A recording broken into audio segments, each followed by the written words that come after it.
Hello friend, দেখো আজকে সকালবেলায় রেডি হয়ে গেলাম।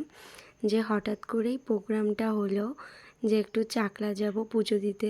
বর আর কি চলে যাবে, কাজে চলে যাবে, তাই বলছিল যে তাহলে চলো যাই একটুখানি চাকলা থেকে পুজো দিয়ে আসি।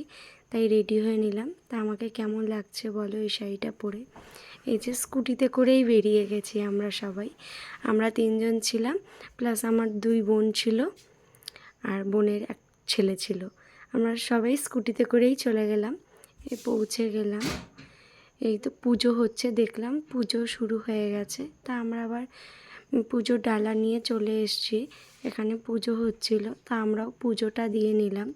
পুজোটা করে এখানে ধূপ দেখিয়ে, এখানে একটা ছোট লোকনাথ বাবার মূর্তি রয়েছে, সেখানে সবাই ধূপ দেখিয়ে মোমবাতি জ্বালাচ্ছে।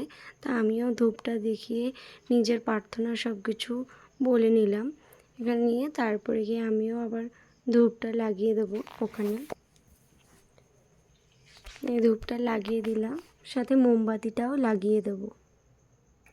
তারপর যেটা হবে, চাকলায় আসলে চাকলায় যে খিচুড়ি সেটা খাবো না সেটা তো বললে চলবে না, সেটাও তো দরকার। আমার তো চাকলার খিচুড়ি খুবই ভালো লাগে। তারপর চলে গেলাম চাকলার সেই খিচুড়িটা খেতে। আমরা সবাই বসে পড়লাম। আর খুব গরম ছিল দেখে সবাই আর কি একটুখানি হাসি ঠাট্টা করছিলাম। এই যে আমার মেজো বোন, ছোটো বোনও আছে, আমার বর